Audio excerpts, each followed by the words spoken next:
Galicia pecha a Semana Santa cun domingo de resurrección cheo de procesións percorrendo varias vilas. Ferrol celebra o gozoso encontro, a teigada de xente. Viveiro tamén está ata os topes nunha das datas que son de interés internacional. Tamén en Fisterra e Meis hoxe saíron as imaxes acompañadas de moitos fieles. Y hay que volver a la rutina, pero bueno, por lo menos voy con las pilas cargadas. Bonito todo, pero todo termina. Y ya toca volver a la rutina, al trabajo. Ya toca volver para casa, nos vamos para Barcelona y hemos hecho el Camino Santiago francés. Que tal, saúdos, boas tardes. Hoxe para moitos é día de preparar as maletas para volver aos seus destinos. Sí, porque xa se nota a actividade nos aeroportos e nas estacións de trens e buses, porque comeza a operación retorno. Moitos optaron por coller o tren e a cheo cara a Madrid. Nas estradas prevese preto de 800.000 desplazamentos pola comunidade e a Semana Santa cos combustibles máis caros. Xornada de moitas maletas dun lado para outro. Queda claro que remataron as vacacións. A Coruña rexistra unha nova liorta a plena luz do día. Sucedeu sobre as 9:30 da mañá na ronda de Outeiro, un punto onde os episodios violentos como este se repiten con frecuencia. O incidente de hoxe agrava o malestar da veciñanza que leva meses denunciando a inseguridade constante no barrio. Atopan un corpo aboiando nun edificio abandonado de Cervo. Axentes da Garda Civil atoparon o cadáver nun inmoble en ruínas. Abriron unha investigación para identificar a víctima e esclarecer as causas da morte. E desta hora moitos están sentados á mesa, así que imos abrirlles aínda máis a larica. Porque o menú de hoxe deste telexornal inclúe ostras, as de Arcade. E hai quen di que son as mellores, Andrea Otero. Sí, efectivamente, dende logo este molusco é todo un manxar da ría e aquí en Arcade, nesta festa da ostra, teñen diferentes maneiras de preparala, dende o natural, cunhas gotas de limón e tamén na súa versión cociñada.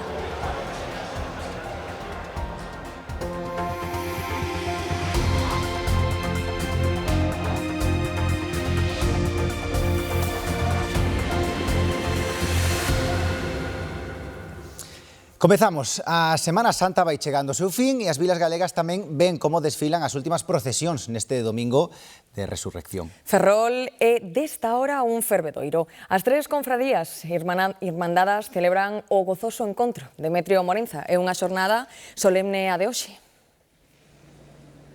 Sí, xornada solemne que se congregou toda aquí nesta Praza de Armas, agora a Baleira, pero que hai apenas unha hora estaba completamente chea de fiéis e tamén de turistas. Moitas persoas se chegaban aquí para disfrutar deste gozoso encontro entre as tres figuras, os tres pasos, o de Xesús Cristo resucitado, da súa nai Virxen la Luz e tamén a de María Magdalena, se concentraban aquí e realizaban ese acto xa tradicional deste domingo de resurrección, ademais cun sol de xustiza que algúns agradecían vendo que nas últimas edicións a chuvia sempre facía acto de presencia. Foi unha xornada que pon remate unha Semana Santa de Ferrol declarada de interese turístico internacional e que nesta edición, unha vez máis, conseguiu congregar a milleiros de persoas ao longo de todos estes días.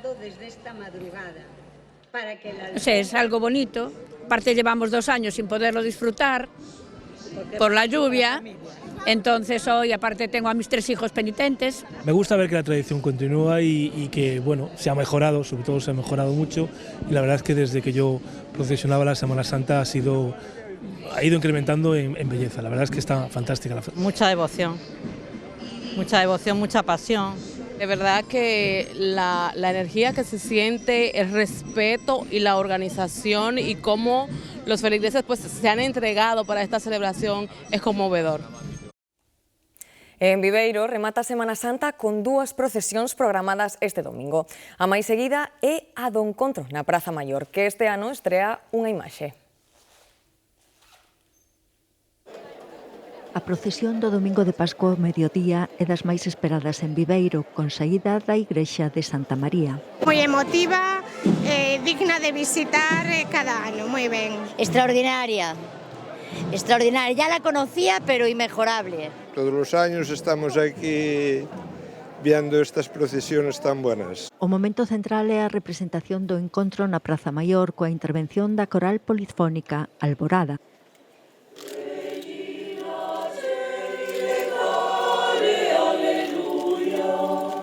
A novidade este ano foi a incorporación da imaxe de Nosa Señora da Alegría para sustituir a Nosa Señora do Sagrado Corazón, unha talla do século XIX moi deteriorada pola couza. É todo un espectáculo, sí, moi bonita. Creo que é a festa máis grande daqui de Viveiro, non? Ten unha importancia enorme, vese con que alegría se fai isto, a min encantoume. A cita para a última procesión é ás 7:30 da tarde. Fisterra celebrou este mediodía un dos actos máis destacados da súa Semana Santa, a escenificación da Resurrección de Cristo. Esta escenificación basease nun auto sacramental que narra en verso o anuncio da resurrección de Xesús. Posteriormente, interpretouse a danza da Nosa Señora da Areas en honor á Virxe, máis coñecida como a danza dos paus. A Semana Santa de Fisterra está declarada festa de interese turístico nacional. A Jesús de Nazaret, dejado por la voluntad... E a Semana Santa ten un escenario singular tamén en Meis. De 2000 veciños censados na aldea de Paradela, máis dun cento teñen papéis principais ou secundarios na escenificación da morte e paixón de Cristo. E ademais, durante 7 días, dende o Domingo de Ramos ata este de Resurrección, esta vila do Concello de Meis une a devoción á Semana Santa co amor polo teatro. Raquel Gandoi. A participación veciñal mantén viva unha tradición de máis de 150 anos de historia, unha tradición que xa hai 16 anos lle deu a esta celebración o título de interese turístico de Galicia. Este ano ese galón correu o perigo de non se celebrar por discrepancias na dirección artística. Superada a crise, no 2026 debutou un actor no papel principal, o de Xesús de Nazaret, un veciño da aldea como sempre. Hai 3 meses comezaron os ensaios e dende o domingo pasado, o de Ramos, ata este, o de Resurrección, o teatro volveu durante 7 días seguidos a distintas ubicacións desta aldea do Salnés. O derradeiro escenario ese que ven tras de min, un sepulcro baleiro, testemunha da resurrección do Mesías. É unha veciñanza, hai malos entendidos, é normal, porque todos queremos opinar, pero ao final levase pa diante e vese que se fixo sin problema ningún. Isto é moi emocionante porque ao final aquí recreamos todo, ao mellor en outros sitios non só fan procesións, aquí os latigazos, a crucifixión, o sea, todo, reclámolo todo, isto é unha emoción tremenda. Temos que viaxar agora ata Roma. Durante a tradicional bendición de Pascua, coñecida como Urbi et Orbi, o Papa León XIV realizou unha petición especial a toda a Igrexa, rezar pola fin da violencia. Javier Romero. Sí, o Papa convocou un momento de oración en San Pedro o próximo sábado para rezar pola paz no mundo. Durante a súa mensaxe de Pascua pediu unidade, solidaridade, traballar polo ben común e abandonar dinámicas que pretenden impoñer os propios plans ao resto. Comezou a Semana Santa pedindo paz e así tamén a remata. Dixo que a paz non debe chegar coa forza, senón co diálogo, e por iso pide ás autoridades que usen todos os recursos a súa disposición para rematar coa violencia. Ademais, tamén lembrou as palabras do seu predecesor, o Papa Francisco. Dixo que o mundo está a experimentar a chamada globalización da indiferencia, é dicir, que o mundo parece anestesiado ante o mal, porque parece que non hai reaccións ante as guerras que parecen propagarse día tras día. A vixilia de oración pola paz do próximo sábado pretende precisamente sensibilizar o mundo e promover un cambio de atitude na diplomacia mundial.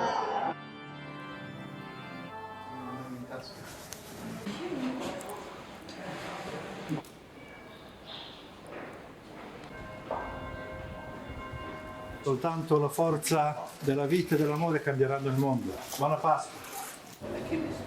Dio che cresci sempre la tua Chiesa, chiamando nuovi figli. Esta mensaxe pedindo a paz no mundo repetiuse tamén durante a vixilia pascual do Sábado Santo, a primeira presidida polo Papa León XIV.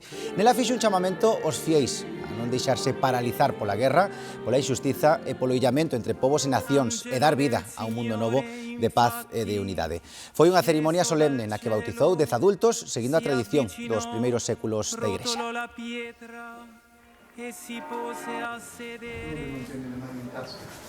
E a misa da vixilia na Basílica do Santo Sepulcro foi presidida neste domingo de Pascua polo patriarca latino de Xerusalén, Pier Battista Pizzaballa. Foi a porta pechada e xuntou un pequeno grupo de religiosos e frades polas restriccións israelís da guerra. Imaxe moi distinta a de hai unha semana, cando a policía de Israel lle impediu a Pizzaballa oficiar a misa do domingo de Ramos.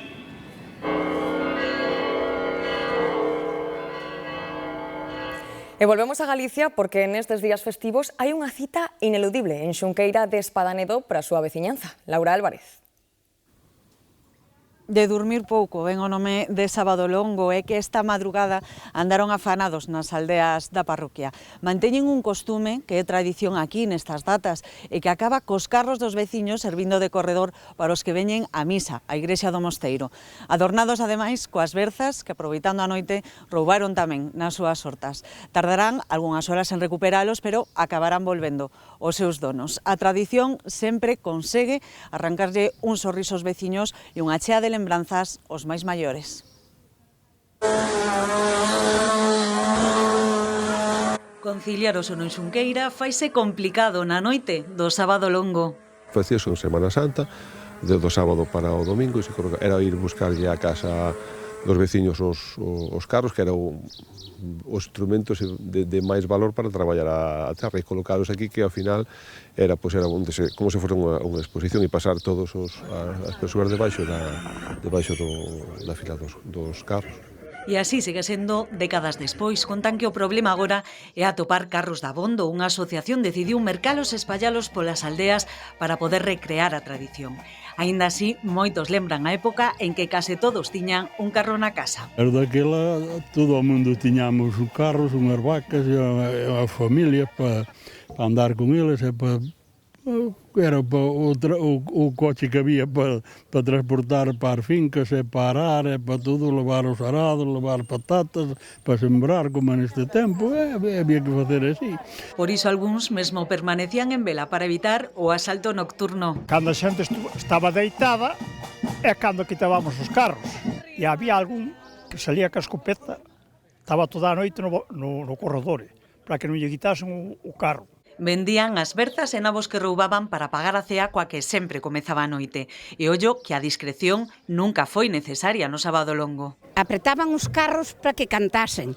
Apretabanlle as cuñas, tiñan unhas cuñas e unhas treitoiras, cantaban os carros que se mataban.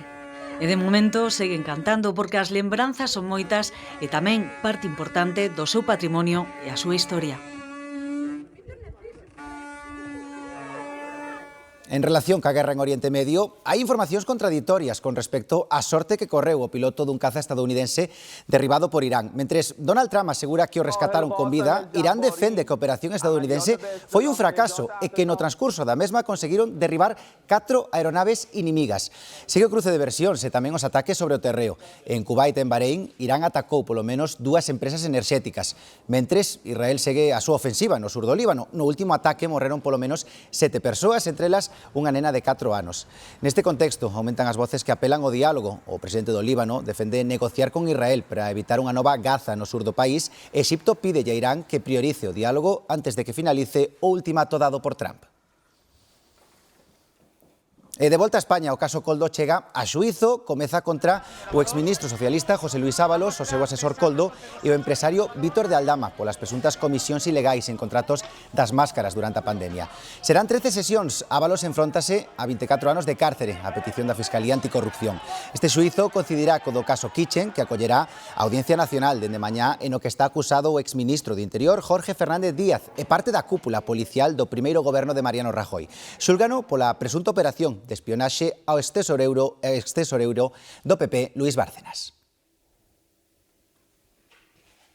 O prezo da vivenda non deixa de subir e para os novos é case imposible acceder a ela. Mercar unha casa ou un piso hoxe en día conleva moitos anos de aforro. Por exemplo, para unha vivenda cun prezo de 200.000 euros, se fósemos capaces de aforrar todo o noso salario, que son 1.700 euros o medio neto, tardaríamos 10 anos en chegar a esta cantidade. Lóxicamente, isto é inasumible. Por iso, un caso un chisco máis realista sería conseguir guardar a metade do noso soldo, pero precisaramos o dobre de anos. Con todo, agardar 20 anos para independizarse semella non ser moi factible. E ollo, porque 3 de cada 4 mozos galegos segue vivindo cos seus pais, precisamente pola dificultade de acceder a un fogar. Por iso a Xunta pon en marcha novas axudas para facilitar o acceso á primeira vivenda. Entre elas, o aval do 20% da hipoteca para menores de 36 anos e axudas de ata 20.000 euros para a compra de pisos protegidos. Unha folla de ruta que inclúe o bono Emancípate, que xa conta con máis de 2.600 solicitudes. Unha nova lea en plena rúa volve poñer o foco sobre a crecente conflitividade na rolda de Outeiro da Coruña xusto no cruzamento coa avenida de Fisterra. Nesta ocasión a pelexa aconteceu sobre as 9:30 da mañá. Os veciños aseguran que estes incidentes se repiten cada semana. Están relacionados coa actividade nocturna de varios locais da zona e co trapicheo e o consumo de drogas. E un corpo apareceu abollando no baixo dun edificio en Cervo. Os sanitarios desprazados ate o lugar tan só puideron certificar o seu falecemento. Óscar López ten máis datos. Si eran preto das 9:30 da noite cando a Garda Civil atopaba o corpo sen vida dunha persoa aínda sen identificar no baixo ateigado de auga deste edificio que atópase no concello lugués de Cervo, na estrada de entrada a San Cibrao. No operativo, ademais de participar a propia Garda Civil, interviu tamén voluntarios de Protección Civil e os bomberos de Viveiro, ademais de persoal sanitario do 061 que só podo certificar o falecemento desta persoa. A investigación agora está centrada en esclarecer os feitos, porque este baixo estaba ateigado de auga e por que aparecía aí este corpo. Os veciños confírmanos que xa levaba este edificio cerca de unha década sen actividades, sen obras e que era bastante habitual ver a persoas dentro del. Pensábamos que podía ser del edificio, que se venía abajo, lo que sea. Pero despois viñeron as enfermeras e imaginamos que sería algo máis grave. Desde a crisis non volveron a tocalo.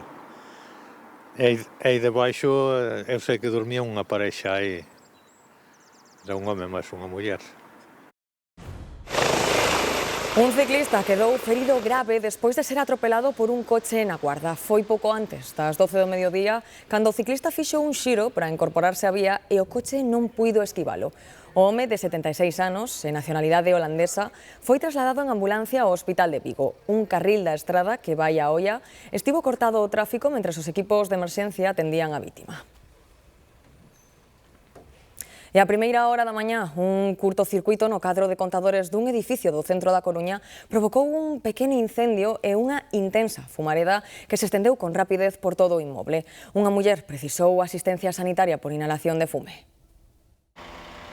Os bombeiros xa estiveran antes no edificio pola rotura dunha tubaxe de auga nun dos segundos pisos. Investigan se esa avaría foi a orixe do incendio que os obrigou a regresar apenas 2 horas despois. É probable que a humedade, que parece ser que había moita auga, baixase por algunha instalación e chegase ao cuadro de contadores de electricidade, fixese un corto e iniciase o proceso. É probable, non é descartable, pero non temos esa certeza. O que sí que comprobamos é que aquí ardiu o cuadro de contadores de forma masiva. As lapas únicamente afectaron aos contadores de auga e da electricidade situados no baixo. Foi o fume o que causou problemas. O que pasa é que unha persona abriu a porta da vivenda, entroulle o fume e, tuvemos que evacuala e despois atender a outras 2 ou 3, pois algunhas porque estaban encamadas, outras estaba con oxígeno, e, tuvemos que ir controlando que cada unha desas vivendas non tuvese problemas no interior. A muller intoxicada polo fume foi atendida polos sanitarios nunha das ambulancias desprazadas á Rúa Fontán. Os bombeiros lembran que nunha situación como esta, o máis seguro é permanecer na casa. Mentre este na súa vivenda coa porta cerrada, está aislada, e o problema principal para a supervivencia é o fume, non é o lume. O lume está nun punto calquera e máis ou menos vai se manter aí.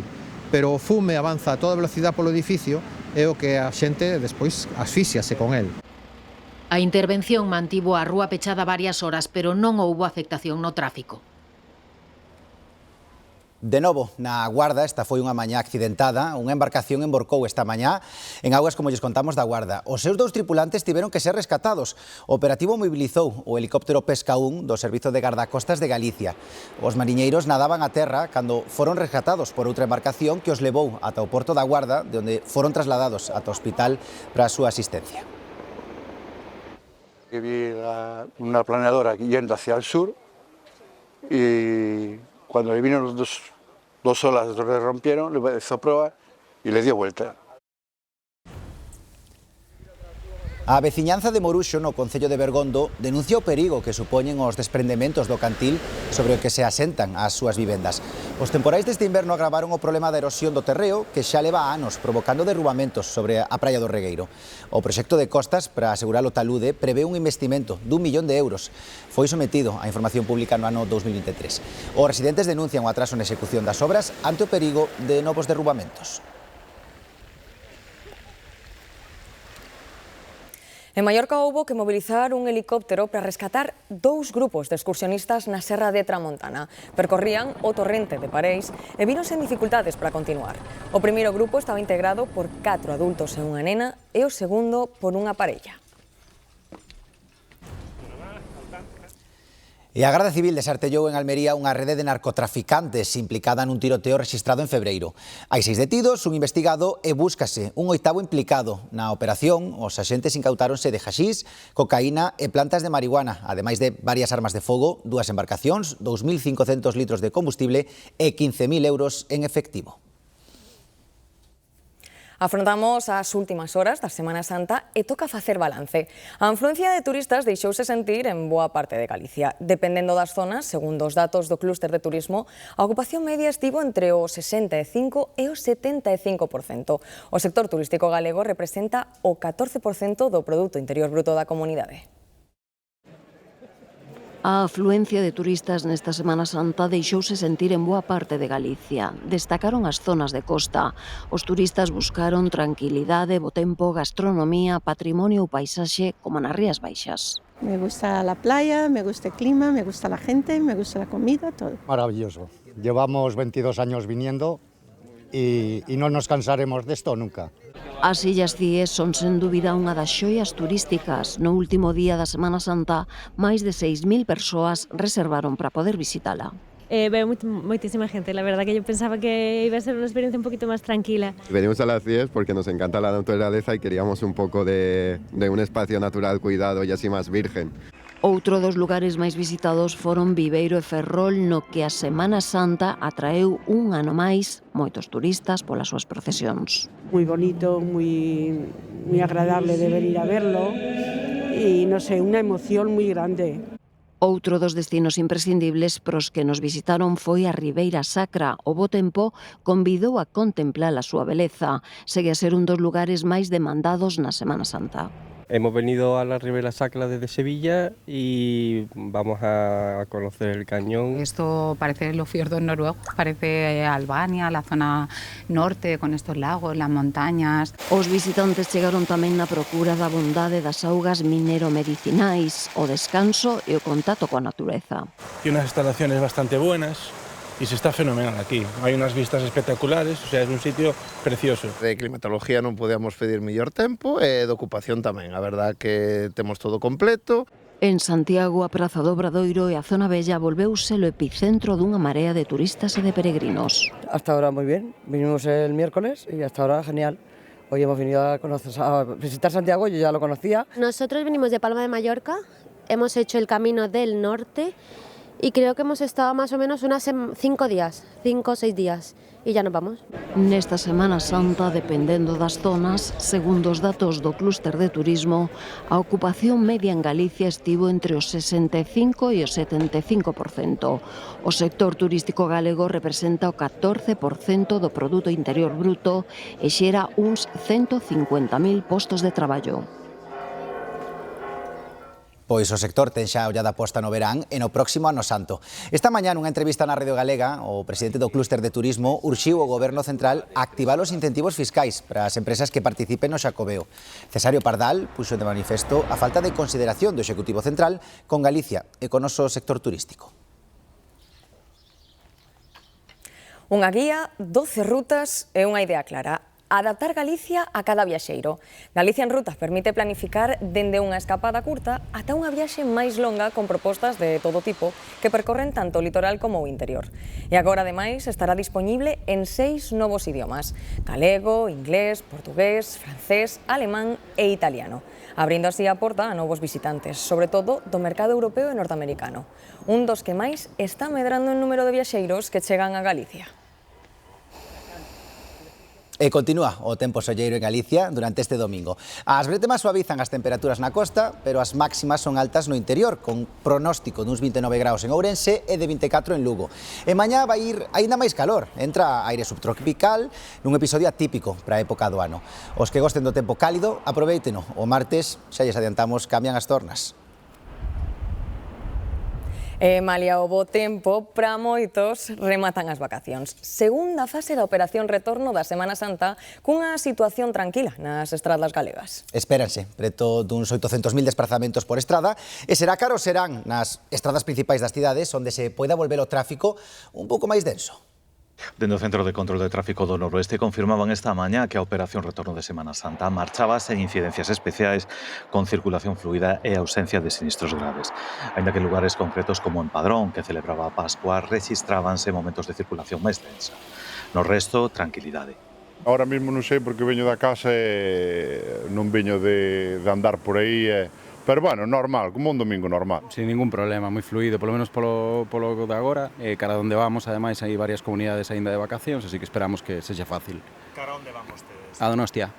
A Dirección Xeral de Tráfico estimaba uns 800.000 desplazamentos polas estradas galegas durante esta segunda fase da operación retorno, cun lixeiro aumento con respecto ao ano pasado. O tráfico pillei maravilloso porque vin todo por autopista, a verdade que non tuve atasco.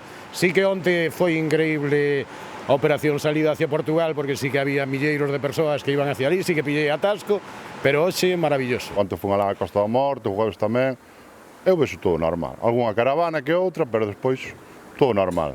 A maior densidade de tráfico espérase cara a tardiña nas autoestradas e autovías cara as principais cidades galegas. Aínda así, a DXT segue insistindo na necesidade de escalonar a volta, evitar as distraccións e o móvil e, sobre todo, aumentar a precaución nas estradas secundarias onde se producen o 90% dos sinistros viarios. Compre lembrar que esta é a primeira campaña onde é obrigatorio o uso da baliza luminosa. Preparada, sí, no coche eu teño, pero de momento non fixo falta nin é mellor que non fagan. Hai a baliza, ainda levamos os triángulos, levamos os petos, todo. A Garda Civil de Tráfico está intensificando a súa presenza mediante controis para garantir un retorno seguro. De feito, só esta noite o 112 informaba de 6 feridos en 3 accidentes esta madrugada, e no que vai de ano as estradas galegas xa se cobraron a vida de 21 persoas. Por iso a precaución é un ano máis a mellor compañeira de viaxe. Pois os que anden de regreso da meseta teñan en conta que mañá pola noite pecha por obras o túnel do Cereixal na autovía 6 no contorno do porto de Pedrafita. O corte manterase ata o xoves pola mañá, o tráfico desviarase pola Nacional Sexta.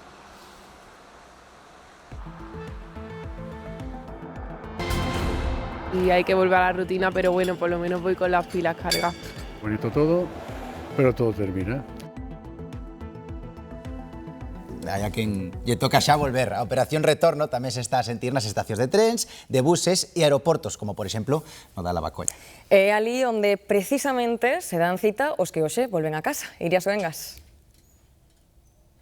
Si, hoxe está a ser un día de moito movimento neste e nos outros aeroportos galegos. Un incremento de viaxeiros que se está a sentir tamén nas estacións de trens e autobuses de toda a comunidade. Rematadas as vacacións, toca volver á rutina logo dun merecido descanso, pero hai quen aínda aproveita as últimas horas de vacacións porque mañá, luz de Pascua, é festivo en 6 comunidades autónomas.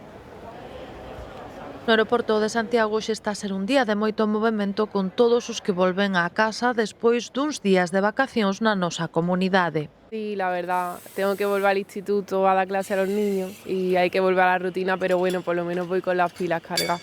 Volvemos después de 2 días y medio estar aquí en Galicia, muy bonito todo, pero todo termina. Y hay que empezar otra vez a la rutina, como has dicho, que bueno, también es necesario un poquito. Volvemos a Málaga, hemos estado haciendo el camino primitivo de Santiago, desde Oviedo, y ya toca volver a la rutina, al trabajo, volver a la familia, que hace falta volver a verla y apetece mucho.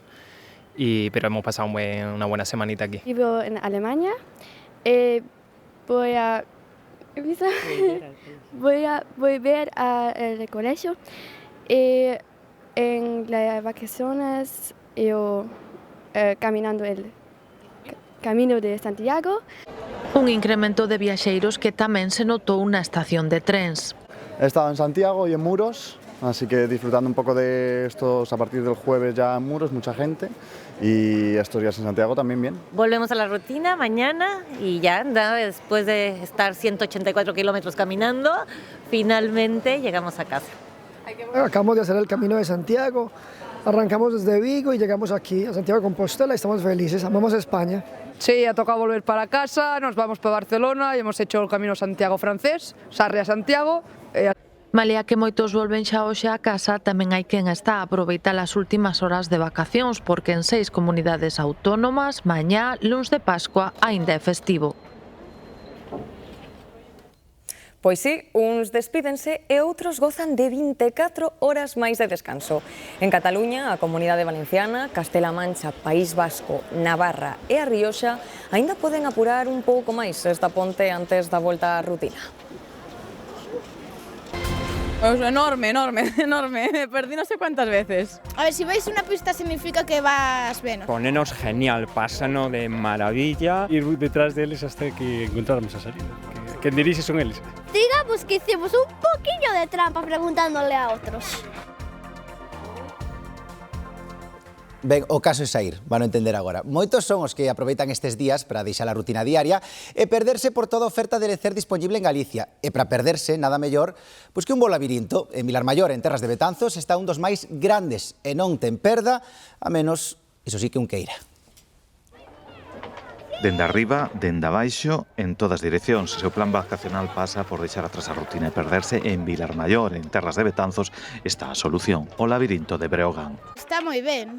Hay muchos caminos y yo fui por muchos. Pues enorme, perdí no sé cuántas veces. Os creadores da atracción decidiron xuntar a tradición celta de petróglifos da zona ca riqueza natural en forma de enrevesada e grande atracción. Sigue sendo o máis grande de España, son 6.120 metros cuadrados, sobre todo que está diseñado por unha persona que se dedicaba precisamente a isto. Son 40 minutos de reviravoltas e camiños sinuosos onde non fallan as adiviñas, os xogos e moitas pistas ocultas para completar o reto.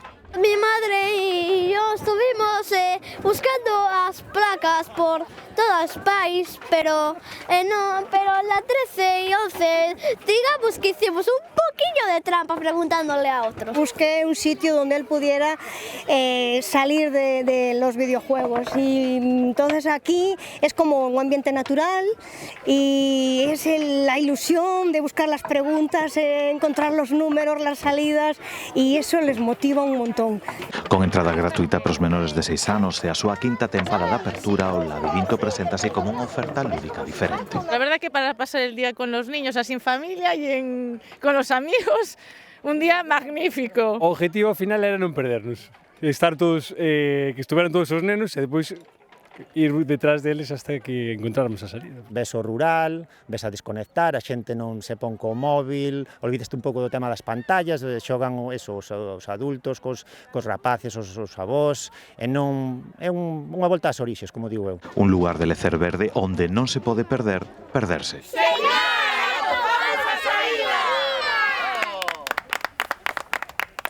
E ben, desta hora xa hai fame. Que temos hoxe no menú, que toca?